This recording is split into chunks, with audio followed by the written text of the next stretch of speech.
Hi there, future tutors. My name is Kamila Klimovic. I'm an onboarding specialist here in Tutla. In a second, you will watch a lesson conducted by our tutor Jakub. He will be working with a teenage girl, giving us a valuable glimpse into the world of tutoring teens. Whether you worked with teens before or not, this lesson will provide you with some valuable insights and strategies to engage and connect with this age group. Throughout the video, I'll be offering my personal comments, additional insights, and sharing my thoughts on Jakob's lesson. So get ready to take notes and soak up all the wisdom this video has to offer. Let's start. Hello, Hello, my name is Jakub. What's your name? Hania. Hania, nice to meet you. How are you today? Good. Good, but not too well. Mm, Let's start today's lesson. And I see you already started Teens Pre-Intermediate, so let's just continue these lessons, okay? Okay. So lesson number 6 is at the weekend. So we are close to the weekend, so let's talk about it. As you can see, Jakub started off the lesson by introducing himself and saying hello to Lydia. He was mindful of the lesson duration as our platform's lessons are typically 20 minutes long, so he kept the small talk brief. He quickly identified the course that Lydia had been working on and also gave her a brief introduction to the topic they are going to work on during the lesson. That's exactly what your small talk should be about. Introduce yourself, say hello, ask your student how he or she feels, and just move to the lesson, open the materials. Let's revise, match the words with the sentence. So I'm gonna turn on the tool. Try to make the most of our drawing tool. It's a feature that allows you and your student to write and draw directly on the materials provided. With this drawing tool, you can add an extra layer of interactivity to your lessons. Whether it's highlighting key points or solving tasks, this tool opens up a world of possibilities for learning.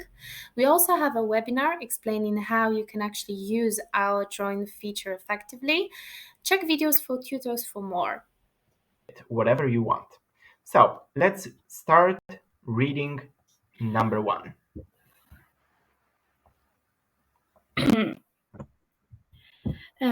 Journey always. Mm-hmm. 2 is whatever. You can read the words after that, and let's see if anything fits. Okay? Okay, so As you can see, Lydia is a little bit shy, but Jakub is still trying to speak to her only in English. We encourage you as new tutors to embrace a similar approach and motivate your students to step out of their comfort zones and use English as frequently as possible. While it's absolutely fine to switch to Polish when needed for better understanding, remember that the more English you incorporate into the lesson, the more beneficial it becomes for the student's language development. Thomas Mm-hmm. walk 4 times a week. He likes to keep fit. Okay, walk might be good, but I can see better word for that here. Exercise. Exercise. Do you know what this word means? Do you know what exercise means? Yeah. Okay, so exercise. Let's just cross it. And let's just cross number 2. Okay, number 3. All right, let's get real for a moment. I've got a little critique about this part of the lesson. So Jakub asked Lydia if she knew the word exercise, and she obviously said yes. But here's the thing, can we really be sure about that? I mean, it's always good to dig a bit instead of just taking her word for it. A better approach would be to simply ask Lydia to give us the definition of the word or to use it in a sentence. That way, we can really make sure she understands this word. And by the way, let's not forget about the importance of repetition. Let's keep in mind and make sure we are reinforcing those new words and concepts so the students can actually understand them. In this picture, I can see trees, family, grass. Perfect. So tell me about the family. Who is in the family? Dad, mom, and 2 daughters. And yes, two little daughters. As you can see, Jakub asked Lydia additional questions, and that's very important because we want to make our students speak English. So when you have a chance, just talk to your students, ask them as many questions as you wish, because this is your primary goal in teaching here on our platform. We want to make our students speak English as often as possible. Theater. Theater. Any ideas?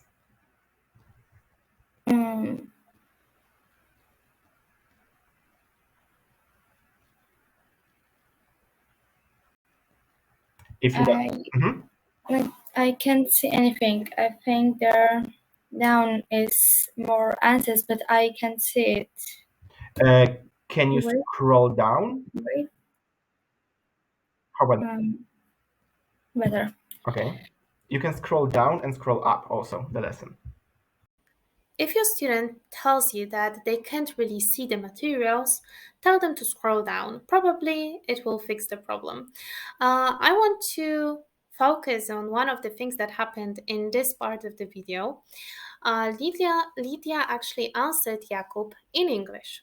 She didn't express herself in Polish. She chose a foreign language. The question is why? So I think it happened because from the very beginning, Jakub was speaking English to her. So she didn't even think of answering in Polish. That's important because the way she actually communicated her needs in a foreign language is a great example of how beneficial it is to use English from the very beginning of the lesson. I think it's very beneficial and you should definitely focus on using English. Obviously, as I said before, if Polish is needed, then use it, but don't overuse it. Or seaside or shopping center. I think those are a little bit easier. Okay, so shopping center, you can buy things there. Perfect.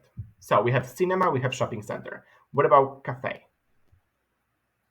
Cafe, you can meet there with your friends and have a coffee or tea. As you can see here, Lydia was struggling a little with one of the words, and that's why Jakub decided to start with something easier. He actually suggested that. And I want you to remember that we provide you with all these tips and exercises, but remember that sometimes it's just better to switch things up a little in order to make it easier for the student. So you are the teacher, you make the final decisions, make the lesson as suitable for the student as possible. Okay. So can you read the first text, please? Yeah. Weekend in Scotland.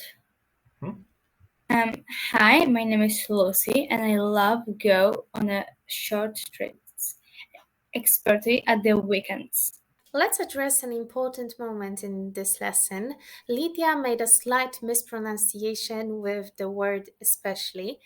Now, here's a crucial tip. Resist the urge to correct every single mistake immediately. Instead, allow the student to complete their thoughts or text and then take the time to reflect and discuss the errors together. If Jakub had tried to correct Lydia's every word right then and there, it could have discouraged her, and we definitely want to avoid that.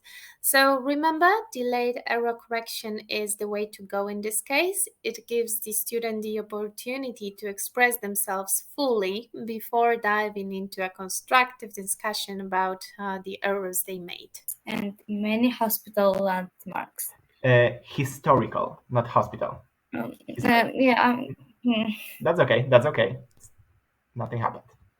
That's precisely the point I was trying to make. Do you notice how embarrassed Lydia appears? Making mistakes is a natural part of the learning process. While Jakob's intentions to correct her was well meaning, in this case, it would have been much better to wait until she finished the text before providing any corrections.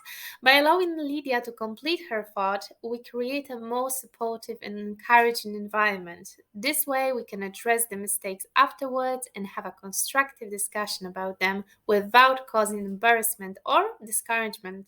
And we tired, so look at the dishes. She tired to convince me to Convince. mhm, me to try haggis.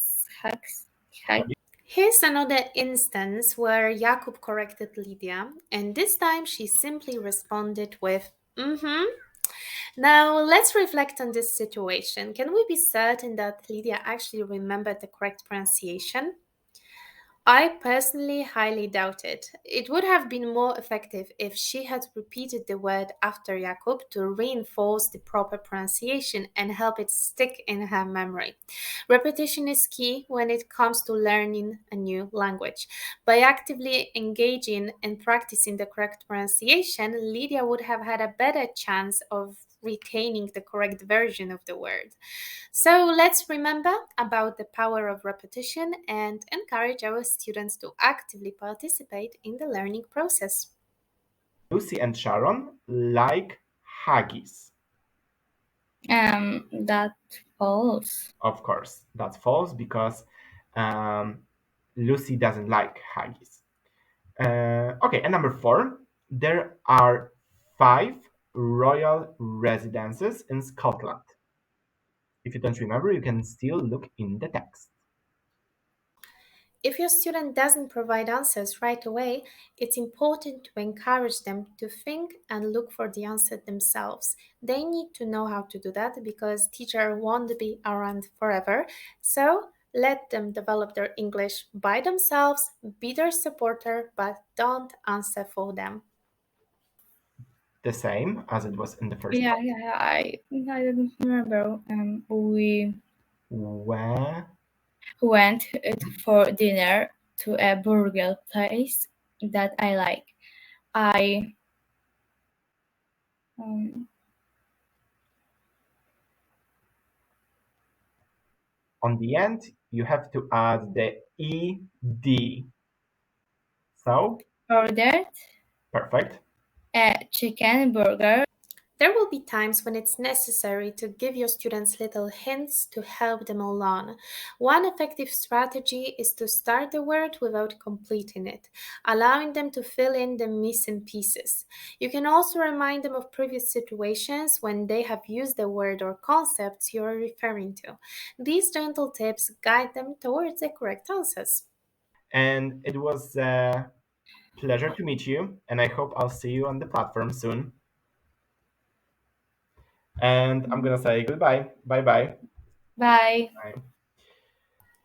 This is the very end of this lesson, and I want you to remember about one more thing. Leaving feedback for the student is equally important as the lesson, so take a moment to provide constructive feedback, highlighting students' strengths and areas for improvement. And that's about it.